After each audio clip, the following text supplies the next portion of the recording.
Pagdating ko sa probinsya para dalawin si tatay, agad kong naramdaman ang malaking kaibahan sa Maynila. Tahimik ang paligid at ang maririnig mo lang ay tunog ng hangin at mga kuliglig na parang may sariling himig tuwing gabi. Sabi ni tatay, masarap daw tumira sa ganitong lugar dahil payapa at malayo sa ingay at gulo, pero minsan daw ang sobrang katahimikan ay nakakabingi rin. Hindi ko alam kung seryoso siya o nagbibiro, pero ramdam ko sa boses niya na gusto niya talagang dito na ako tumira. Sinabi ko na pag-iisipan ko, pero sa totoo lang gusto ko lang muna makita ang mga kapatid ko, lalo na si Kuya Lucas na matagal ko nang hindi nakakasama. Pagdating ko sa bahay nila, nadatnan ko siyang nag-aayos ng gamit at kahit matagal kaming hindi nagkita, agad kong nakilala ang ngiti niya. Medyo tumaba siya kumpara noon at sabi ko nga siguro dahil masarap magluto ang asawa niya. Tinawanan niya lang ako at sinabing halos araw-araw daw nasa kusina si Aurora, ang hipag kong tubong Samar. Tahimik daw ito, bihira lumabas at halos buong araw nasa kusina lang. Naging curious ako agad kasi hindi naman ako sanay sa taong ganoon katahimik, lalo na't nasa probinsya sila nakilala sa pagiging palakaibigan. Pagpasok ko sa bahay, bumungad agad sa akin si Aurora. Payat siya, maamo ang mukha at parang laging may iniisip.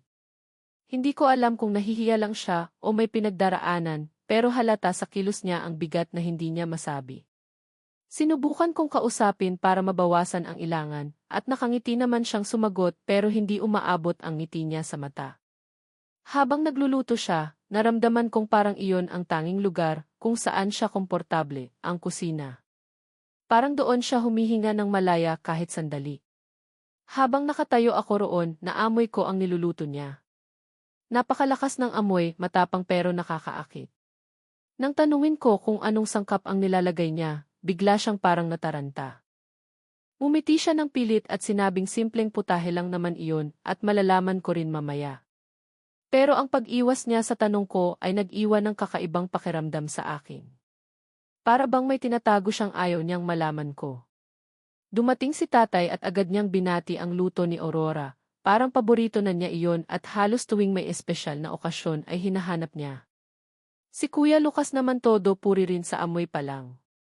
Pero nang inilapag na ang pagkain sa mesa at nakita kong dinuguan pala ang specialty ni Aurora, agad akong umatras. Hindi ako kumakain ng dinuguan dahil bawal iyon sa relihiyon namin. Naintindihan naman nila pero halata sa kilos nila ang sobrang pananabik sa pagkain, na para bang hindi lang simpleng gutom ang meron sa kanila. Habang kumakain sila, napansin kong parang may kakaibang sigla ang dumadaloy sa katawan nila. Si tatay biglang naging masigla kahit kanina lang ay mabagal kumilos. Si Kuya Lucas naman parang lalo pang tumibay ang boses at lakas. Tila ba may kakaibang enerhiya ang pagkain na iyon na hindi ko maintindihan. Ako namang hindi kumain, tahimik lang na nagmamasid. Hindi ko alam kung dapat ba akong matuwa dahil hindi ako apektado o dapat bang kabahan dahil may hindi tama sa nakikita ko. Habang tumatagal, napansin kong parang may kakaibang liwanag sa mata ni Kuya Lucas at ni tatay. Tawa sila ng tawa, sobra. Halos walang tigil at parang wala nang pakialam sa paligid. Si Aurora naman, nakaupo lang sa tabi, tahimik pero nakangiti ng kakaibang ngiti. Hindi ko maipaliwanag kung masaya ba siya o may tinatago siyang hindi namin alam, pero ramdam ko sa loob-loob ko na hindi iyon normal na ngiti. May laman. May bigat. At may sikreto. Sa isang iglap, biglang may gumalaw na anino sa gilid ng kusina. Akala ko una guni-guni ko lang, pero nang tumingin ako sa sahig, malinaw kong nakita ang maitim na hugis na parang hayop. Hindi ko masabi kung aso ba, baboy, o malaking pusa, pero imposible silang magkaroon ng ganoong kalaking hayop sa loob ng bahay. Nang tanungin ko sila kung nakikita ba nila, sinabi nilang wala naman daw. Pero sa kilos ni Aurora, alam kong nakita rin niya. At mas lalo akong kinilabutan dahil hindi man lang siya nagulat. Habang naghuhugas siya ng plato, ang anino ay naglalakad sa paligid niya, parang bantay, parang kasamahan, parang bahagi ng mundo niya na hindi niya kayang itago. Habang pinagmamasdan ko iyon, unti-unting tumindig ang balahibo ko at naisip ko na baka hindi lang ito basta kwento ng probinsya. Baka may mas malalim pang pinagagalingan ang kakaibang aura ng bahay ni Kuya Lucas, at baka si Aurora ang sentro ng lahat. Hindi ko man maintindihan ng buo ang nangyayari, pero isang bagay ang sigurado, iba ang luto ni Aurora. Iba ang dinuguan niya. At iba rin ang tingin ng mga tao sa kanya. Ang mga kapitbahay, kahit sabik sa pagkain niya, may takot sa boses nila tuwing binabanggit ang pangalan niya. Para bang alam nila ang hindi ko pa alam. Sa gabing iyon, alam kong nagsisimula pa lang ang lahat. At ako, na hindi kumain ng dinuguan, ay tila ako lang ang nakakakita sa totoong nangyayari sa likod ng katahimikan ng probinsya, at ng malumanay ng ngiti ng hipag kong tubong samar. Simula ng gabi na iyon, hindi na mawala sa isip ko ang aninong gumagalaw sa paligid ni Aurora. Kahit sinubukan kong sabihin sa sarili ko na baka pagod lang ako o na malikmata, hindi ko kayang paniwalaan iyon. Ang linaw ng nakita ko at ang pinakanakakakilabot ay kung paanong kumikilos ang anino na para bang may sariling isip. Kinabukasan, maaga akong nagising dahil sa ingay ng mga kapitbahay sa labas. May iba't ibang bulungan, at kahit hindi ko marinig ng buo ang pinag-uusapan nila, paulit-ulit kong narinig ang pangalan ni Aurora. Parang may lungkot at takot sa tono nila, pero may halo ring paghanga, lalo na kapag pinag-uusapan ang dinuguan niya. Nagdesisyon akong lumabas para maglibot sandali. Gusto ko sanang huminga ng sariwang hangin at subukang kalimutan ang nakita ko kagabi. Pero habang naglalakad ako papunta sa tindahan sa kanto, napansin kong nakatingin sa akin ang ilang matatanda. Hindi ko alam kung dahil hindi nila ako kilala o dahil alam nilang galing ako sa bahay ni na Kuya Lucas. Nang may lumapit na isang ginang, umiti siya pero parang pilit ang ngiti niya, tapos nagtanong kung kumain daw ba ako kagabi ng dinuguan ni Aurora. Sabi ko hindi, bawal sa amin. Bigla niyang sinabing kibuti naman, sabay iwas ng tingin. Para akong kinuryente sa sagot niya, pero bago ko pa man siya matanong kung bakit, umalis siya agad na parang ayaw ng madamay sa usapan. Pagbalik ko sa bahay nila, nadatnan kong abala si Aurora sa kusina. May niluluto na naman siya at ramdam ko agad ang kakaibang amoy na parang mahirap ipaliwanag. Hindi ko alam kung dahil ba sa mga pampalasa o dahil sa paraan niya ng paghalo sa kawali. Tahimik lang siya habang kumikilos, pero para siyang may sariling mundo. Nang lumapit ako para makiusap na sana ibang putahe naman ang ihain niya, ngumiti siya ng bahagya at sinabing hindi naman daw palaging dinuguan ang niluluto niya. Pero ang paraan niya ng pagsabi, parang may ibang kahulugan. Parang may tinatago siyang hindi dapat malaman ng kahit sino. Nang dumating si tatay at si Kuya Lucas, napansin kong may kakaibang sigla pa rin sila mula nang kumain sila kagabi. Si tatay na dati ay mabagal maglakad, ngayon ay parang mas magaan ang katawan. Si Kuya Lucas naman ay parang hindi mapakali, lakad ng lakad, parang gustong may gawin pero hindi niya alam kung ano. Nang nagbiro ako na baka sobrang sarap lang ng kinain nila, tawa lang sila ng tawa, pero ang tawa nila ay parang may kakaibang tunog, hindi natural, hindi masaya, at hindi galing sa normal na pagkatuwa. Hindi ko alam kung ako lang ba ang nakapansin dahil ako lang ang hindi kumain. Habang kumakain sila ng almusal, naupo ako sa gilid at pinagmasdan sila. Napansin kong mas mabilis silang kumain ngayon parang hayop. Para bang naiipit sila ng gutom kahit hindi naman sila ganoon noon. At si Aurora, tahimik pa ring nakatayo sa gilid, nakamasid, parang bantay. Hindi siya sumasabay kumain at kahit minsan ay ngumiti siya, may kakaiba pa rin sa aura niya. Para siyang laging handang kumilos kapag may nangyari. Maya-maya, napansin kong muli ang anino sa sahig. Hindi kasing laki ng kagabi, pero malinaw na gumagalaw. Hindi ko maipaliwanag ang hugis nito, pero sigurado akong hindi iyon sa amin. Hindi galing sa ilaw, hindi galing sa bintana. Nang akma akong tatayo para tignan, bigla akong tinawag ni Aurora na para bang alam niyang nakita ko na naman. Sabi niya, "Huwag mong pansinin." At doon ako lalong kinilabutan. Bakit niya alam? Bakit hindi man lang siya nagulat? Sa puntong iyon, nagpa siya akong mag-usisa, pero sa pinakabanayad na paraan. Nagtanong ako kung may mga hayop ba sa paligid ng bahay, baka pusa o aso ng kapitbahay. Ngumiti si Aurora pero hindi sumagot. Ang ngiting iyon, kahit mabait tingnan, may halong dulas na parang ayaw niyang ipaalam ang totoo. Si tatay naman, biglang natigilan at parang hindi alam kung ano ang sasabihin. Si Kuya Lucas naman biglang nagsalita na baka raw pusa lang iyon ng kapitbahay, pero yung tono niya, parang napilitan lang. Nang matapos silang kumain, nagpaalam si Aurora na maglilinis muna siya sa kusina. Naiwan kaming tatlo sa sala. Tahimik si tatay, nakatingin lang sa sahig. Si Kuya Lucas naman paulit-ulit na sinasabing parang ang gaan ng katawan niya, parang gusto niyang tumakbo. Sa loob-loob ko, hindi iyon normal. At habang mas pinagmamasdan ko sila, mas lalo kong napapansin na may kakaibang pagbabago sa kilos nila. Hindi ko alam kung dapat ba akong matakot o dapat ko silang kausapin tungkol dito. Maya-maya, may narinig kaming pagkatok sa bintana. Hindi malakas, pero sapat para tumindig ang balahibo ko. Pagtingin ko, wala namang tao sa labas. Pero sa gilid ng bintana, muling dumaan ang isang anino. Hindi ito tao. Hindi ito hayop na kilala ko.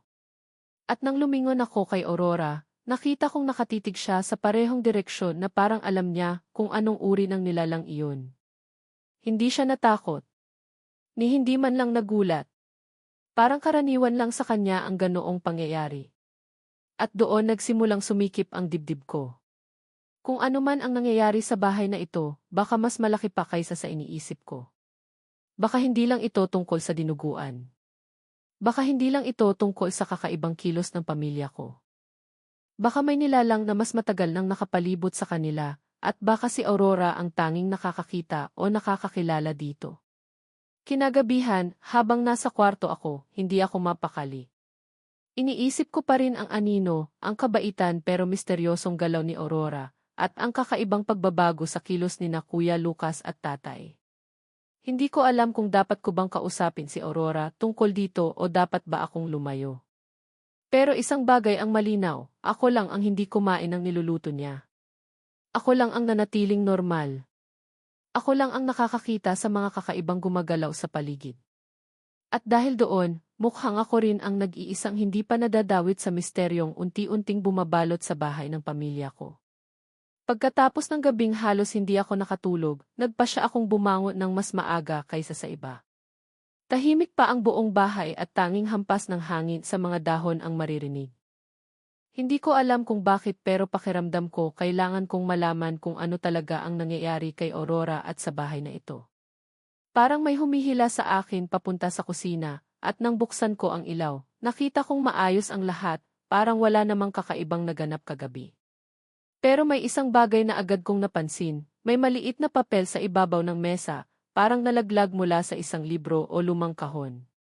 Kinuha ko yon at napansin kong may kakaibang sulat sa ibabaw. Hindi ito normal na letra, parang mga simbolo o lumang paraan ng pagsusulat na hindi ko maintindihan. Nang tingnan ko sa likod, may mansa ito ng parang uling o posibleng abo. Kahit hindi ko lubos maunawaan, naramdaman kong konektado ito sa mga aninong nakikita ko sa bahay. Nang maramdaman kong may papalapit, dali-dali kong ibinalik ang papel sa mesa para hindi halatang pinakialaman ko. Pumasok si Aurora, bit-bit ang tuwalyang nakasampay sa balikat niya. Nakangiti siya pero mababakas mo na tinatantya niya kung ano ang ginagawa ko sa kusina ng ganoon kaaga. Sinabi ko na nagugutom lang ako at naghahanap ng tubig at tumango naman siya. Ngunit bago pa siya lumapit, tinitigan niya ang papel. Isang mabilis na sulyap lang pero sapat para makita kung may kilala siyang bagay doon. Agad niyang isinuksok ang papel sa bulsa niya, sabay sabing dapat raw ay hindi ako magpapalitaw ng kung anong hindi ko pa naiintindihan. Sa sandaling iyon, lalo akong nagduda. Kung wala siyang tinatago, bakit ganoon ang reaksyon niya? Bakit parang ayaw niyang may makaalam ng mga sinusulat o hawak niyang papel? Pero dahil ayokong makipagtalo ng maaga, umupo lang ako at nagkunwaring normal ang lahat habang nagtitimpla siya ng kape. Tahimik pero ramdam ko ang bigat sa pagitan naming dalawa na para bang may gustong magsalita, ngunit hindi dito at hindi ngayon. Maya-maya, nagising si tatay. Agad kong napansin ang kakaibang kilos niya. Hindi siya mukhang bagong gising. Mukha siyang alerto agad na parang may inaantabayan ng mangyari. Paikot-ikot ang mata niya, nagmamasid sa sulok ng bahay. Nang tinanong ko kung okay siya, ngumiti lang siya at sinabing siguro raw ay masama lang ang panaginip niya. Pero hindi ko nakita ang pagod sa mukha niya. Ang nakita ko ay parang may kapangyarihang gising sa loob niya na hindi ko maipaliwanag. Nang bumaba si Kuya Lucas, lalo akong kinabahan. Maputla ang mukha niya, pero ang mga mata niya ay baligtad, punong-puno ng enerhiya. Para siyang hindi nakatulog ngunit sa kakaibang paraan, parang mailakas siyang galing hindi sa pagkain kundi sa ibang pinagmumulan. Nagsabi siya na parang sumasakit ang ulo niya, pero ang boses niya ay mababa at parang ibang tao ang nagsasalita. Hindi man takot ang unang naramdaman ko, pero malinaw na may kakaibang nangyayari sa kanya. Habang kumakain sila ng almusal, napansin kong hindi na ganun ang takaw nila gaya ng kahapon, pero iba ang nangyari ngayon. Nag-usap sila ng tatay ko sa isang tono na hindi ko maintindihan, mabagal, mababa at parang may ritmo. Hindi ko mawari kung nagbibiro ba sila o pinagtitripan lang ako dahil hindi ako sumabay kumain ng dinuguan. Pero habang lumilipas ang oras, mas nagiging malinaw na hindi iyon simpleng pag-uusap. Para bang may sinusundan silang iisang anino o iisang utos na hindi nasasabi ng malakas. Hindi na ako nakatiis at tahimik akong lumabas ng bahay para huminga ng sariwang hangin. Pero kahit sa labas, hindi ako mapakali. Naroon ang mga kapitbahay, nakatingin sa bahay namin habang nag-uusap ng pabulong. Nang lumapit ako sa kanila, bigla silang natahimik. Ang isa, ngumiti, pero halata ang tensyon sa kilos. Tinanong ko kung may problema ba. Ang sagot niya, wala naman pero ingat ka. At tumalikod na sila. Nalilito ako kung bakit ako pa ang sinasabihan nila ng ganoon. Kung may dapat silang sabihan ng pag-iingat, dapat si Aurora o pamilya ko. Pero sa akin nila sinasabi. Para bang alam nila na ako ang hindi pa nadadawit sa kung anumang nangyayari. Pagbalik ko sa bahay, nadatnan kong nag-uusap si Aurora at si tatay. Tahimik pero malalim ang mga tingin nila. Nang makarating ako sa pintuan, agad silang tumigil. Nagkunwari akong walang napansin at pumasok lang na parang normal ang lahat. Pero kitang-kita ko ang pag-aalala sa mata ni Aurora at ang kakaibang ngiti ni tatay na hindi ko alam kung ngiti ba ng ama o ng isang nilalang na nakakulong sa katawan niya. Kinagabihan, muli akong nakakita ng anino sa kusina. Hindi lang isa, kundi dalawa. Magkakasabay silang gumagalaw sa sahig, dumadaan sa ilalim ng mesa at papalapit sa pintuan ng kwarto ni Kuya Lucas. Nang sundan ko sila ng tingin, naramdaman ko ang unti-unting paglamig ng hangin at ang parang mahinang ungol na hindi ko alam kung galing ba sa loob ng bahay o galing sa mga anino mismo. Para akong napako at hindi makagalaw hanggang narinig kong sumipol ng mahina si Aurora mula sa kusina. Sa sandaling iyon, tumigil ang mga anino at nawala sa sahig. Hindi ko malaman kung ligtas ba ako dahil naroon siya o mas lalo akong dapat matakot dahil may ginagawang hindi ko nakikita. Pagkatapos noon, nagpa siya akong lumapit kay Aurora. Kung hindi ko siya kakausapin ngayon, mas lalo lang akong malulugmok sa takot at pagdududa. Pero bago pa man akong makapagsalita, siya ang unang nagsabi. Sabi niya na may mga bagay daw na hindi dapat makita ng taong hindi pa handa. May mga nilalang daw na dumadalaw kapag may nangyayaring hindi balanse sa loob ng isang bahay. At minsan, hindi raw sila masama, nagbabantay lang sila. Pero minsan, sumusunod sila sa tawag ng dugo. Napasandal ako sa pader, hindi makapagsalita. Gusto kong itanong kung anong kinalaman ng pamilya ko sa tawag ng dugo na sinasabi niya, pero kinain ako ng kaba. At nang tumingin si Aurora sa akin ng tuwid, dun ko naramdaman ang pinakamalinaw na katotohanan, may nalalapit na mangyayari sa pamilyang ito. At ako, bilang nag-iisang hindi kumain ng dinuguan, ay may papel na darating na mas mabigat kaysa sa akala ko. Pagkatapos ng usapan namin ni Aurora, hindi na nawala sa isip ko ang sinabi niyang may mga bagay na hindi dapat makita ng taong hindi pa handa. Paulit-ulit kong iniisip kung ano ba talaga ang ibig niyang sabihin. Bakit ako? Bakit parang gusto niya akong protektahan, ngunit ayaw niya akong makialam ng lubusan? At higit sa lahat, bakit pakiramdam ko ay hindi lang basta mga anino ang gumagalaw sa bahay na ito? Parang may buhay. Parang may iniingatan. O kaya ay may pinapalabas. Sa sumunod na mga oras, napansin kong mas nagiging tahimik ang bahay. Hindi na gaanong madaldal si tatay, hindi rin gaanong kumikibo si Kuya Lucas. Para silang parehong may iniindang hindi ko makita. Si Aurora naman, mas madalas akong tignan, hindi sa galit o pagdududa, kundi parang minomonitor niya kung kaya ko pa bang manatiling kalmado. Hindi ko alam kung dapat ba akong matuwa dahil inaalala niya ako o mas matakot dahil may nalalaman siyang ayaw niyang sabihin sa akin. Nang dumating ang hapon, umupo ako sa labas ng bahay upang magpahangin. Naupo ako sa bangkong gawa sa kahoy na matagal nang naroroon sa ilalim ng puno ng mangga. Tahimik noon ang buong paligid, maliban sa huni ng mga ibon. Ngunit sa gitna ng katahimikan, napansin kong may batang nakasilip sa bakod. Payat, maamo ang mukha, pero kakaiba ang tingin sa akin. Nang ninisan ko siya, bigla siyang tumalikod at tumakbo. Napakunot noo ako dahil hindi ko siya kilala, pero parang kilala niya ako. Nang sundan ko siya ng tingin, napansin kong tumigil siya sa bahay ng matandang kapitbahay, yung bahay ni Lola Sonia, ang pinakamatandang nakatira sa lugar na iyon. Hindi ko alam kung ano ang udyok pero parang gusto kong lapitan ang bahay na iyon. Parang may humihila sa akin, isang pakiramdam na parang may kailangan akong malaman. Ngunit bago pa man ako makatayo, narinig kong tinawag ako ni Aurora mula sa loob. Umiling ako, bumalik, at sinubukang ibaling ang atensyon ko sa ibang bagay. Pero kahit ano pang gawin ko, nananatili sa isip ko ang batang iyon at kung bakit siya napatakbo sa bahay ni Lola Sonia. Pagbalik ko sa loob, nakita kong muling nagluluto si Aurora. Hindi dinuguan kundi isang simpleng sabaw. Amoy luya at bawang ang kumalat sa buong kusina. Para siyang nagtatangkang gawing normal ang bahay, pero hindi ko malingid ang madalas na pagtingin niya sa pintuan, sa bintana, at lalo na sa sahig. Parang may inaabangan siya. Nang hindi ko na nakayanan ang tensyon, nagtanong ako kung bakit parang may iniintay siya. Saglit siyang natigilan bago sumagot ng mahina. Sila, sabi niya. Sino sila, tanong ko. Yung mga anino. Napalunok ako. Hindi ko alam kung paano ko dapat tanggapin ang sagot niya. Pero bago pa man ako makapagtanong ulit, biglang bumukas ang pinto ng sala at lumabas si tatay. Pawis ang noo niya at parang hinihingal, kahit hindi naman siya nagbuhat ng kahit ano. Lumapit siya sa amin at nagsabi na parang umiikot ang paningin niya. Gusto ko sanang lapitan siya pero nagulat ako nang makita kong sininyasan ako ni Aurora na huwag gagalaw. At sa harap mismo namin, biglang nanigas ang katawan ni tatay.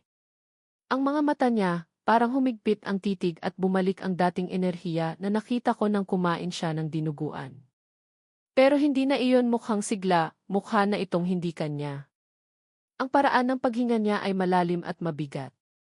Nang humakbang siya paabante, naramdaman ko ang pagyanig ng kahoy sa sahig, parang mas mabigat ang katawan niya kaysa dati. Aurora, tawag ko ng may kaba. Alam ko, mahina niyang sagot. Nagsisimula na. Hindi ko alam kung anong ibig sabihin ng nagsisimula, pero mukhang hindi iyon magandang balita. Lalo na nang lumingon si tatay sa akin, mabagal pero walang emosyon. Para siyang may hinahanap, hindi ko alam kung ako ba iyon o may ibang nilalang sa paligid na hindi ko nakikita. Maya-maya, bumaba rin si Kuya Lucas mula sa itaas. Pero hindi na siya yung nakilala ko. Pulang-pula ang mga mata niya at bawat hakbang niya ay parang may bigat. Parang may inaabot na marahas na enerhiya na gusto niyang sundan. Nang magkatinginan sila ni tatay, para bang nagkaintindihan silang hindi nagsasalita kahit kailan. Alden, tawag ni Aurora, lumapit ka rito. Agad akong lumapit sa kanya. Hindi ko alam kung bakit pero pakiramdam ko ay mas ligtas sa tabi niya, kaysa sa tabi ng sarili kong pamilya. Nang tumayo ako sa likod niya, tinapik niya ang balikat ko at sinabing huwag akong matatakot. Pero paano ako hindi matatakot kung mismong tatay ko at kuya ko ay mukhang nawawala sa sarili? Ang hangin sa loob ng bahay ay unti-unting lumamig. Nagsimulang umalon ang kurtina kahit sarado ang mga bintana. At mula sa ilalim ng mesa, muli kong nakita ang mga anino, hindi lang 2, hindi lang 3. Parang napakarami. At ang lahat ng iyon nakapalibot sa amin. Bakit sila dumarami? Tanong ko kay Aurora, halos pabulong. Hindi siya tumingin sa akin. Nakatingin lang siya sa 2 taong nasa harapan namin, si tatay at si kuya. Maingat, parang nag-aabang ng tamang sandali. Kasi, sagot niya, hindi na nila mapigilan ang nagigising sa loob nila. At doon ko naramdaman ang mas malalim na takot. Hindi lang sila basta nagkaka-enerhiya o nagkakaroon ng kakaibang lakas. May nagigising sa loob nila. Isang bagay na hindi dapat magising. Isang bagay na tumugon sa dinuguan na niluto ni Aurora. At ngayon, pati ang mga anino ay nagiging gabay nila. Aurora, sabi ko, halos hindi ko marinig ang sarili kong boses. Ano bang nangyayari sa kanila? Bakit sila nagkakaganito? Sa unang pagkakataon mula nang dumating ako, tumingin si Aurora sa akin ng diretsyo. Hindi niya ako tinitigan bilang hipag o bilang kaibigan. Sa tingin niyang iyon, nakita ko ang bigat ng katotohanang matagal niyang itinatago. Hindi sila masamang tao, Alden, mahina niyang sabi. Pero may kasalanang dugo sa pamilyang to na hindi basta mawawala. At ang mga aninong iyan hindi sila kalaban. Sila ang gumigising ng katotohanan. Halos mabingi ako sa salitang katotohanan. Parang hindi ko gustong malaman kung ano iyon, pero alam kong hindi na ako makakatakas. At sa mismong sandaling iyon, sabay-sabay na lumapit sa amin sina Tatay at Kuya Lucas, mabagal, sabay-sabay at parang walang ibang direksyong pupuntahan kundi kami. Nang sabay-sabay na lumapit sa amin sina Tatay at Kuya Lucas, para akong napako sa kinatatayuan ko. Mabagal ang kilos nila pero mabigat, parang bawat hakbang ay may dalang bigat ng isang bagay na hindi ko kayang intindihin. Hindi sila nagyuyuko, hindi rin sila nag-ingay. Diretso lang ang tingin nila kay Aurora at sa akin na parang ako ang susunod na dapat nilang pagtuunan ng pansin. Hindi ko alam kung galit ba iyon, o gutom, o may hinahanap silang bagay na wala naman sa amin. Pero isang bagay ang sigurado ko, hindi na iyon ang tatay at kuya na kilala ko. Hinawakan ako ni Aurora sa braso, mahigpit pero hindi masakit. Para niyang sinasabing huwag akong lalayo, na dapat kong paniwalaan ang bawat sasabihin niya, kahit nakakakilabot na ang nangyayari. Nang lumapit pa ng isang hakbang si tatay, napansin kong nanginginig na ang mga kamay ko. Hindi ko alam kung dapat ba akong sumigaw o tumakbo, pero sinabi ni Aurora nang hindi tumitingin sa akin, huwag kang gagalaw. Sila ang lalapit, pero hindi ka nila gagalawin hanggat nandito ako. Hindi ko alam kung bakit pero naniwala ako. Boses niya palang parang may bigat na nagbibigay sa akin ng tapang kahit alam kong nasa panganib kami. Nang halos iabot na ni tatay ang kamay niya sa balikat ko, biglang humakbang si Aurora sa harap ko. Para bang lumaki ang tindig niya, tila may presensya siyang hindi niya ipinapakita sa karaniwang pagkakataon. Walang salita, pero ramdam ko ang tensyon sa hangin habang nakatitig siya kay tatay, at si tatay naman, bagamat parang wala sa sarili, biglang tumigil.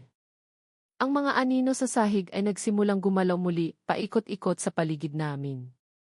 Parang mga aso o mababangis na hayop na hindi mo makita pero ramdam mo ang hininga nila sa balat mo. Minsan malaki ang anino, minsan maliit, minsan parang gumagapang.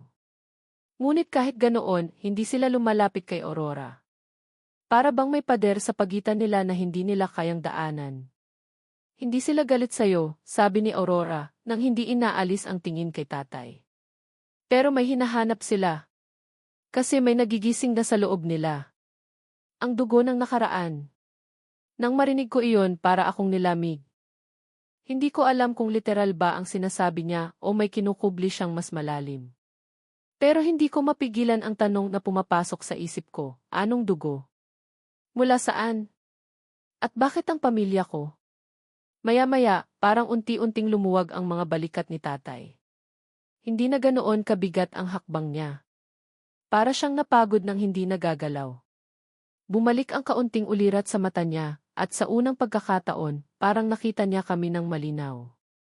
Aurora, bakit? Yan lang ang nasabi niya bago bumagsak sa sahig na parang nawala ng lakas. Si Kuya Lucas naman, sumunod, pero hindi bumagsak, napaupo lang siya, hawak ang ulo niya at umiiyak na hindi ko maintindihan kung dahil sa sakit o dahil may bigla siyang naalala. Lumapit ako sa kanila, pero pinigilan ako ni Aurora. Hindi pa, sabi niya.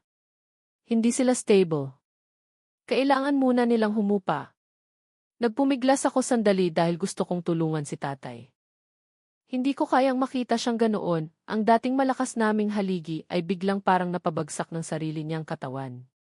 Pero napagtanto ko rin na tama si Aurora. May mga bagay na hindi dapat hakbangan ng basta-basta. Lalo na kung hindi mo alam kung kanino ka dapat lumapit. Lumipas ang ilang minuto ng katahimikan. Wala kaming gumalaw, walang kumibo. Ang mga anino ay unti-unting nagsiliparan palayo, para bang satisfied o napagod din sila.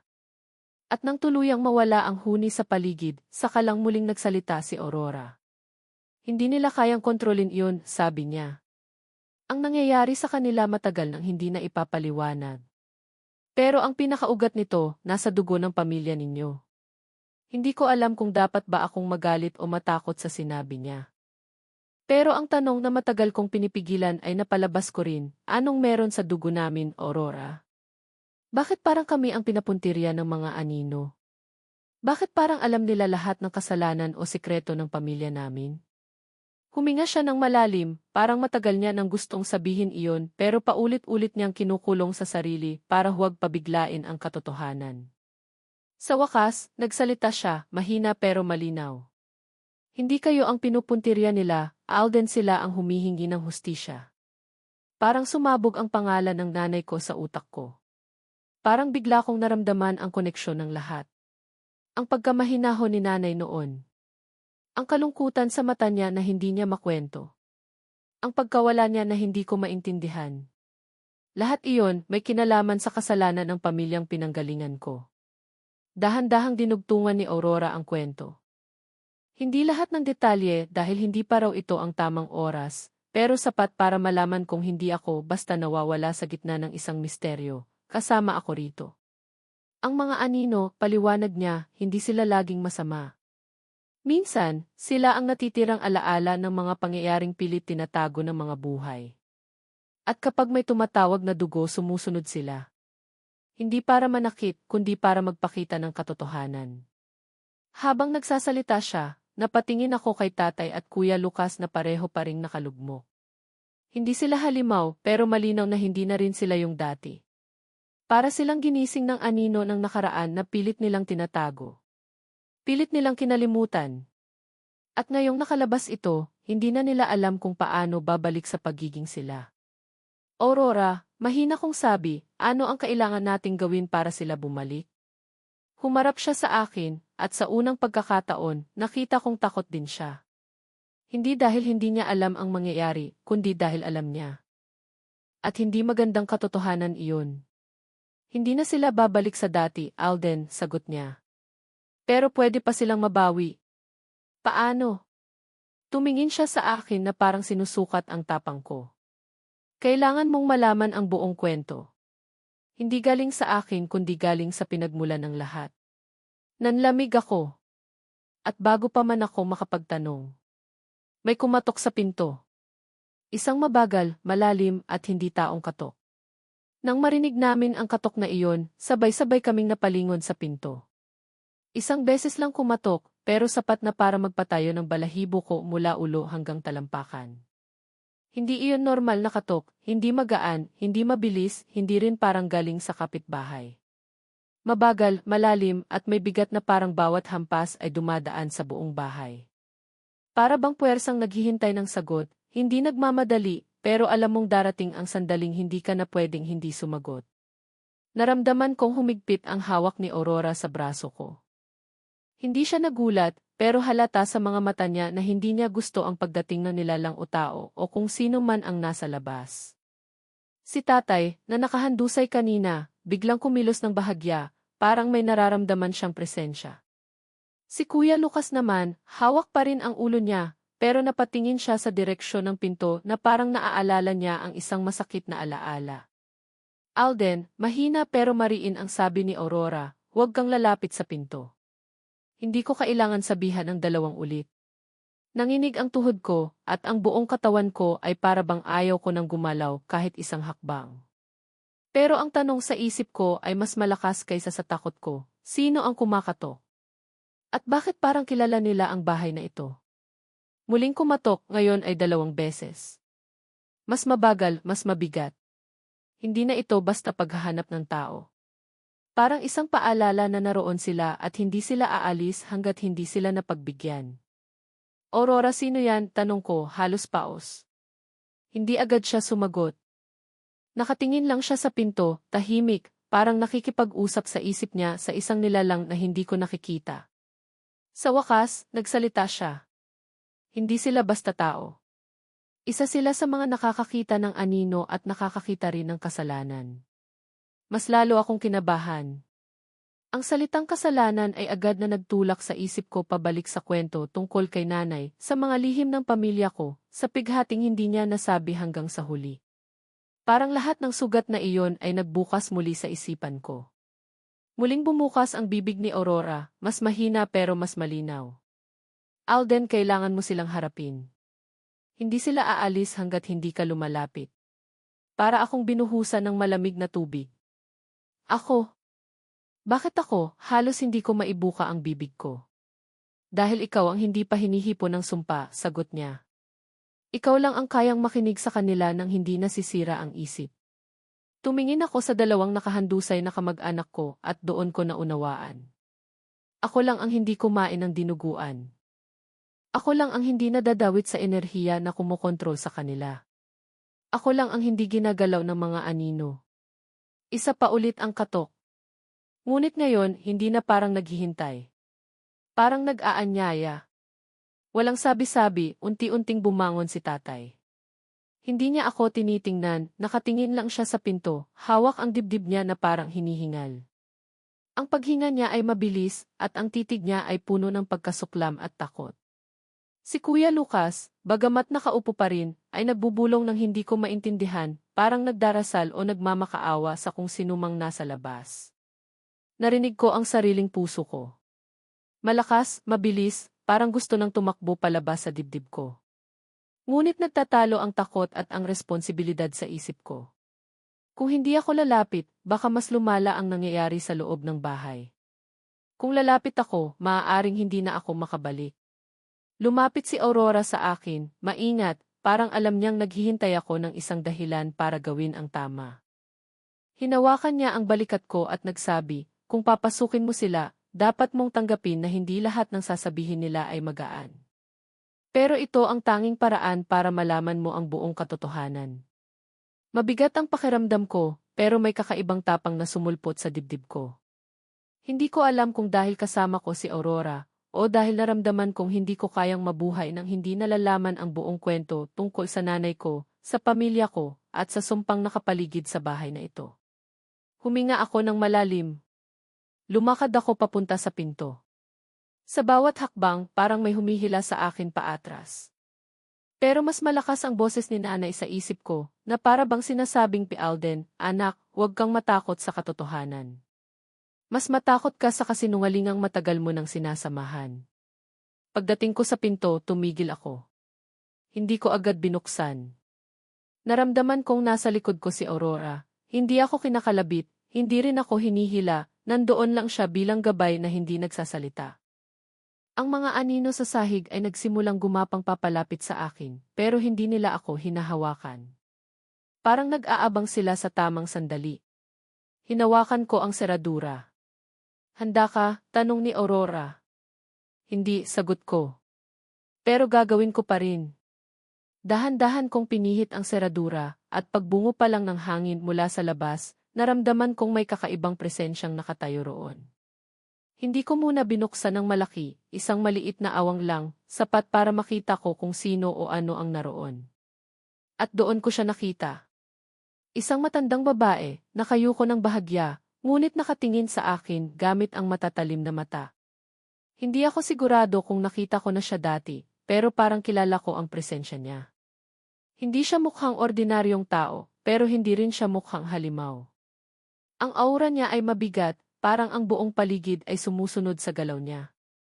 Alden, mahinahon niyang sabi, oras na para malaman mo ang kwento ng dugo mo. Napakapit ako sa gilid ng pinto. At sa likod ko, naramdaman kong napalalim ang hininga ni Aurora, hindi dahil nagulat siya, kundi dahil alam niyang darating ang sandaling ito. Lola Sonia, bulong niya. At doon ko naunawaan. Ang babaeng nasa harap ko ay hindi basta bisita. Siya ang pinanggagalingan ng lahat. Nang marinig ko sa bibig ni Aurora ang pangalang ti Lola Sonia, mas lalo akong nanginig. Hindi ko alam kung dapat ba akong umatras at isarado ang pinto o huminga ng malalim at harapin ang matandang babae na nakatayo sa harap namin. Sa unang tingin, mukha lang siyang ordinaryong lola, payat, maputi ang buhok, may mga kulubot ang balat. Pero ang mga mata niya hindi iyon mata ng karaniwang matanda. Para iyong mata ng taong nakakita ng napakaraming lihim na hindi dapat alam ng kahit sino. At sa bawat tingin niya, para akong nababasa niya ang laman ng utak ko. Alden, wika niya sa isang tinig na mababa pero malinaw, pinatawag mo ba ako?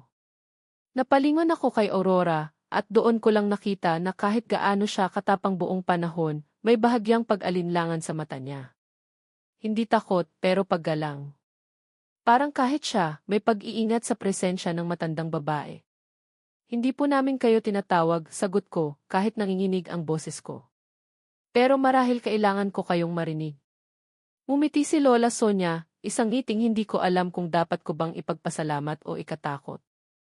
Mabagal niyang itinulak ang pinto papasok na para bang alam niyang hindi ko siya pipigilan. Nang tuluyan siyang makapasok, nag-iba ang hangin sa loob ng bahay.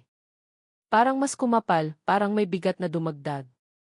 Ang mga anino sa sahig ay biglang lumapit sa kanya, hindi para umatake, kundi parang sumasaludo sa pagdating niya. Matagal na kitang hinihintay, sabi niya habang lumalakad papunta sa sala. At matagal na ring hinihintay ng mga anino na marinig mo ang buong katotohanan. Lumapit si Aurora sa tabi ko, halos dumikit ang balikat niya sa akin. Alam kong isa iyon sa paraan niya para ipaalam na huwag akong matakot, na hindi ako nag-iisa. Pero kahit anong tapang ang ipakita niya, imposibleng hindi ko maramdaman ang lumalakas na tensyon sa paligid. Nang makita ni Lola Sonia si tatay na nakahandusay pa rin sa sahig, bahagya siyang yumuko para obserbahan ang mukha nito. Hindi siya natakot. Hindi siya nagulat.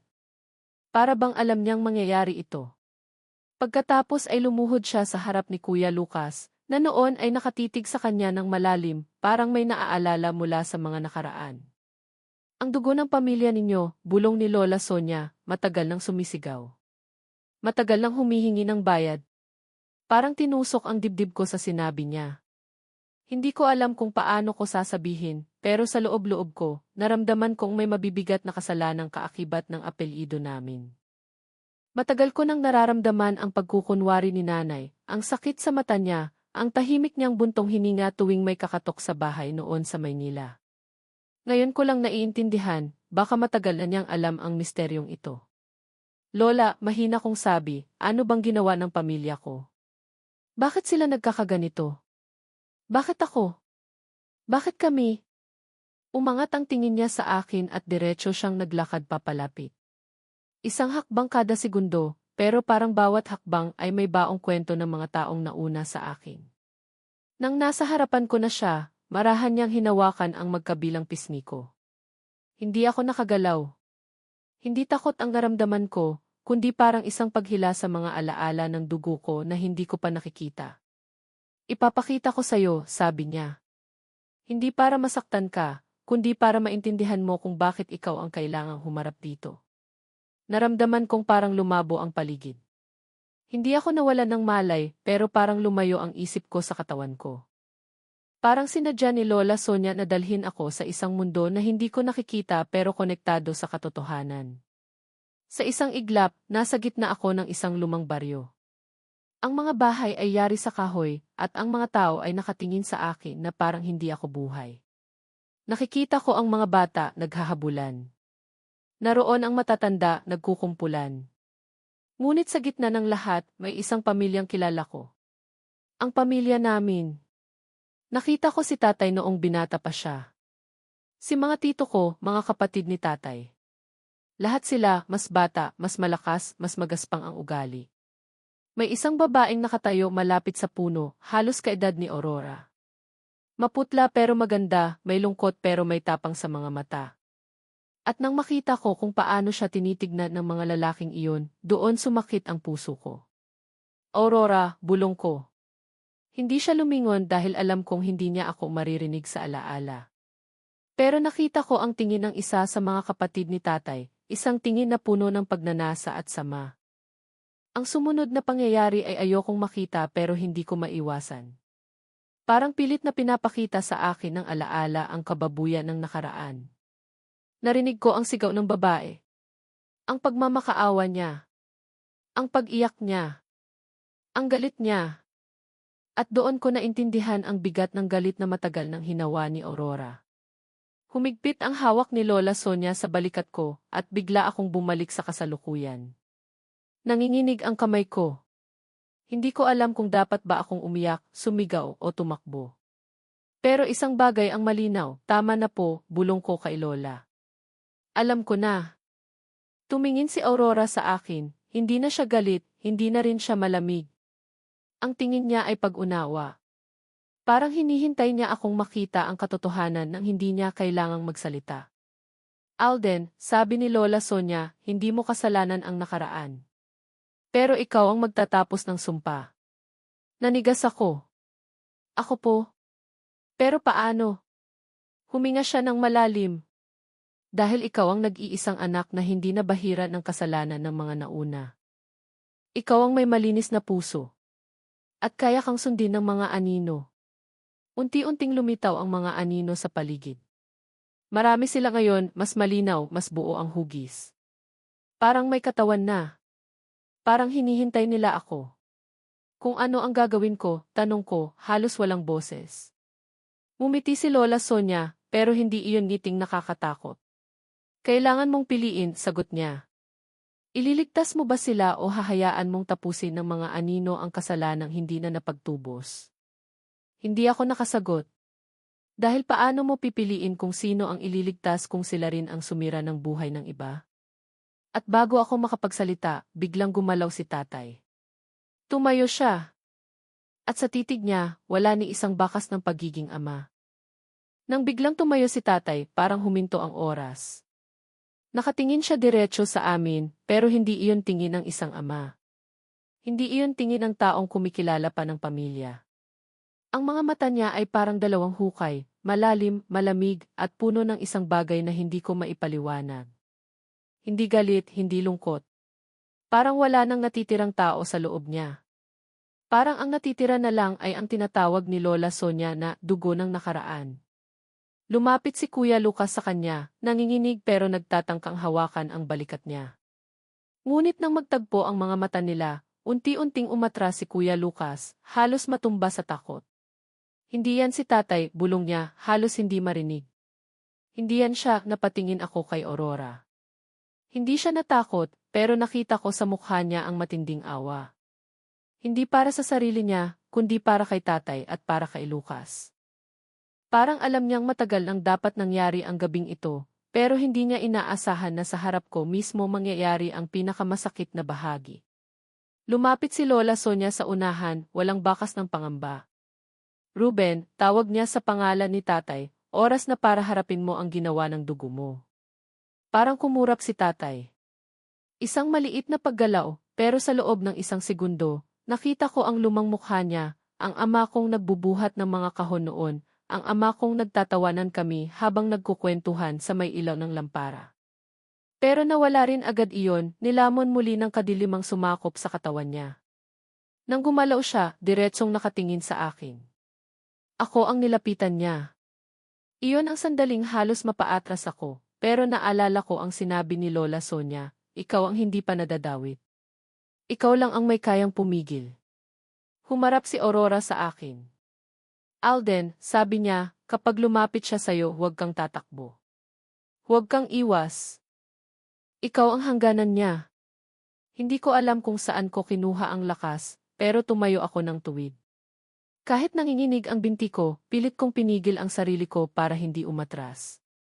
Malapit na si tatay. Ilang hakbang na lang. Ramdam ko ang bigat ng hangin sa bawat paglapit niya, para bang nagbabanta ang sahig na mabiyak sa paghampas ng presensya niya. Nang nasa harapan ko na siya, huminto siya.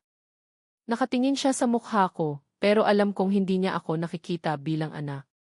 Nakikita niya ako bilang isang pader, isang harang, isang bagay na pumipigil sa kanya para tuluyang kainin ang buong bahay. Tay, mahina kong sabi. Kung nandyan pa kayo kahit kaunti pakinggan niyo po ako. Walang sagot. Pero parang gumalaw ang panga niya, bahagya lang, pero sapat para makita kong naglalaban sa loob niya ang dalawang puwersa, ang natitirang tao at ang kadilimang nag-uudyok sa kanya. Lumapit pa ako kahit ramdam kong kumakabog ang dibdib ko. Tay, hindi ko kayo kaaway. Pero hindi ko kayang hindi malaman ang katotohanan. Hindi ko kayang tulungan kayo kung patuloy nyo kaming tinatakbuhan.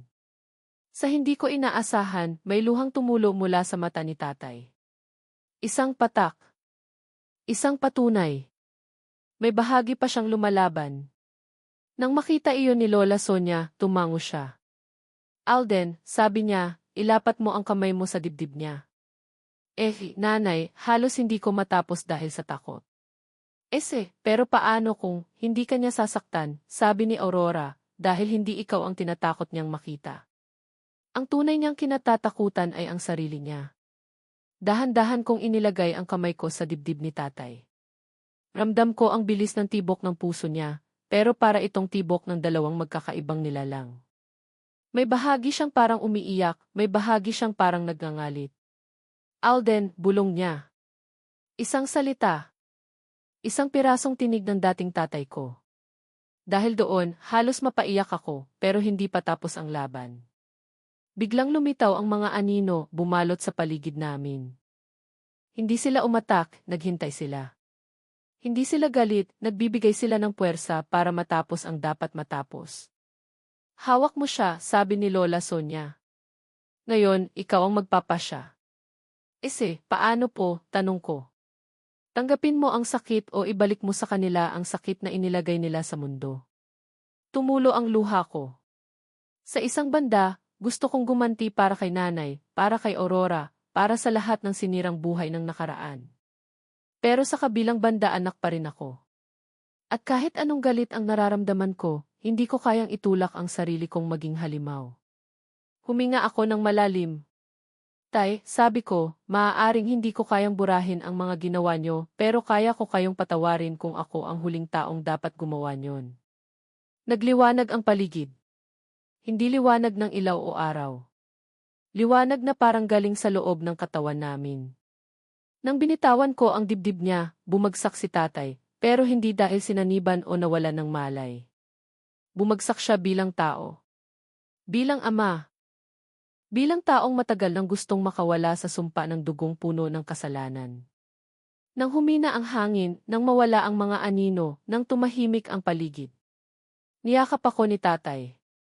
Hindi halimaw. Hindi nilalang. Hindi bilang bayaran. Niyakap niya ako bilang ama. Alden, anak, patawad. At doon ako tuluyang napaiyak. Si Kuya Lucas ay lumapit din, humihikbi. Si Aurora ay nakatingin na maihalong ngiti at lungkot, pero alam kong nakahinga siya ng maluwag dahil natapos ang matagal na niyang kinikimkim na kwento. Si Lola Sonia, sa wakas, ay tumalikod at naglakad palabas ng bahay na parang tapos na ang misyon niya. Ano pong mangyayari ngayon kay tatay at kay kuya? Tanong ko habang pinupunasan ang luha ko. Hihina sila, sagot ni Lola Sonia, pero babalik ang katauhan nila. Hindi na sila hahabulin ng anino. At ikaw ang nagtapos ng sumpa. Nang tuluyan siyang lumayo, nagpasalamat si Aurora sa akin. Alden, sabi niya, dahil sa'yo may bago tayong simula.